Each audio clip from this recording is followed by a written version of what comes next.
The short story Sinigang is written in 2001 by Mary Aubrey J. Villasiran, a professor at the Department of English and Comparative Literature in the University of the Philippines, Diliman.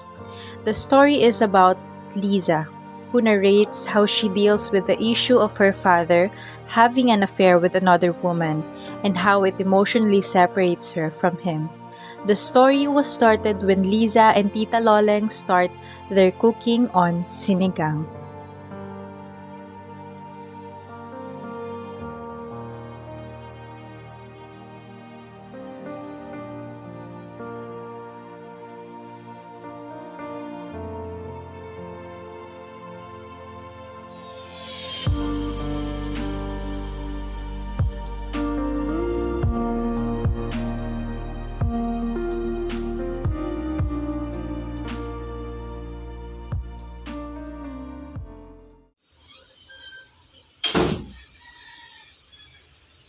So, what happened?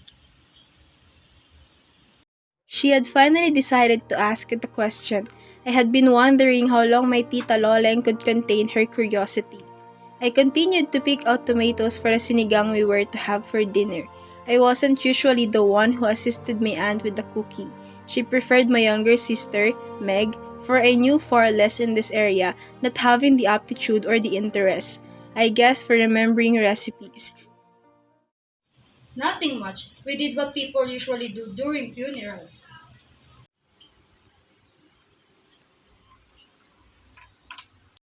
I put the tomatoes in the small palangana, careful not to bruise their delicate skin, and carried them to the sink.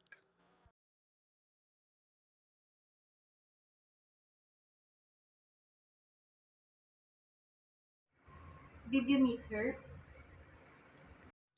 There came to me a memory of sitting in one of the smaller narrow sofas in the living room in Bulacan.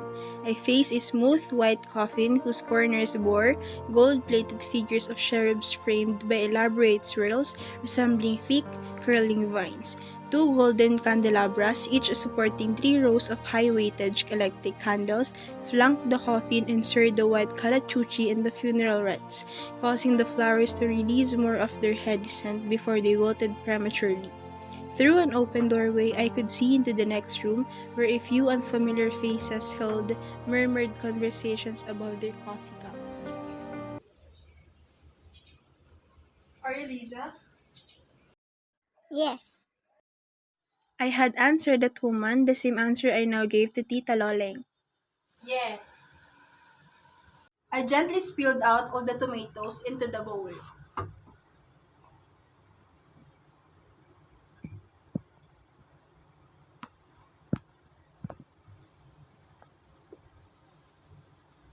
What did she tell you? Nothing much. She told me who she was. What did she look like? She's pretty, I guess. She was. She looked like she had Indian blood with her sharp nose and deep-set eyes thickly bordered by long lashes. Just like Mom, she still maintained a slim figure though she already had children. The woman, upon seeing my curious stare, had explained. I am Sylvia. All my muscles tensed upon hearing her name. It took all my self-control to outwardly remain calm and simply raise an eyebrow. Everyone makes mistakes, Lisa. I had a feeling that the whole situation was a scene from a very bad melodrama I was watching. I looked around to see if anyone had witnessed the spectacle unfolding in this living room, but it was as if an invisible director had banned all but the actors from the set. Except for us, not a soul could be seen.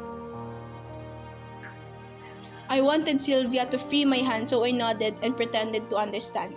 Apparently convinced, she let go and to my shock suddenly hugged me tight. My nose wrinkled as the pungent mix of heavy perfume and sweat assailed me. I wanted to scream at her to let go, but I did not move away. I think there was enough na. I don't think she is as pretty as mom though.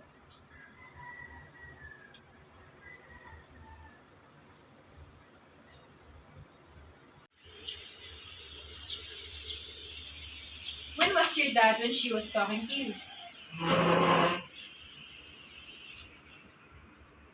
Oh, he was sleeping on the one of the bedrooms. Mom did not want to wake him up because they told her he had not slept for 2 nights straight. Ay, your mother talaga. When he saw me, Sylvia had already been called away to entertain some of the visitors.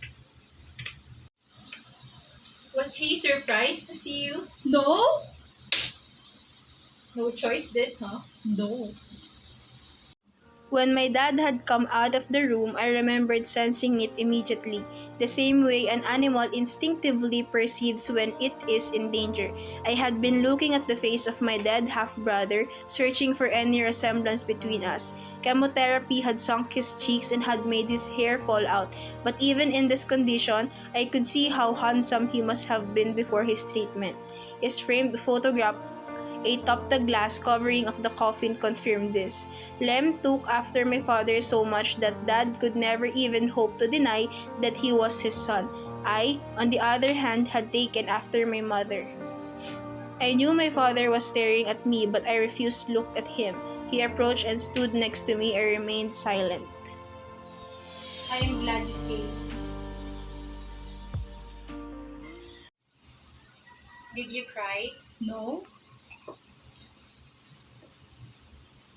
What's next? The soap. Is that all? Uh-huh. Your mom and I prefer it a little bit saltier, but your father likes it this way.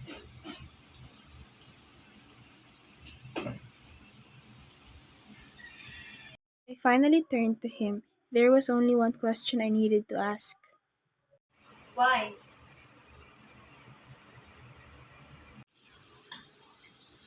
Stop it na, Liza. Any of that mashing and you will be putting bits on your own flesh and bone in there.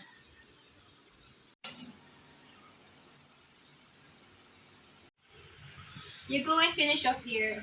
I will just go to my room and stretch my back out.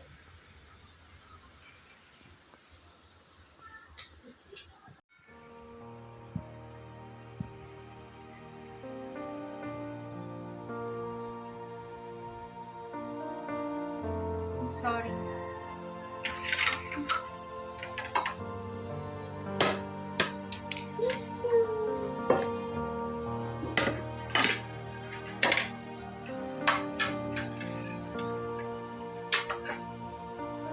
The sinigang would be served later during dinner.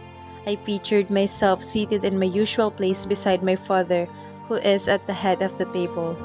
He would tell Mom about his day and then he would ask each of us about our own.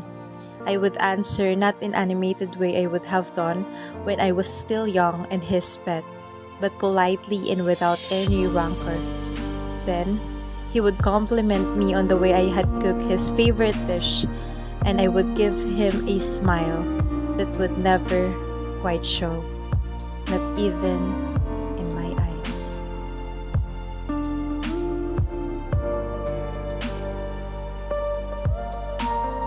A theme that considered from the story Sinigang could be that people are prone to make mistakes in life.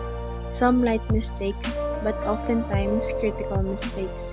But in the end, you have to be humble to accept your errors and ask for forgiveness.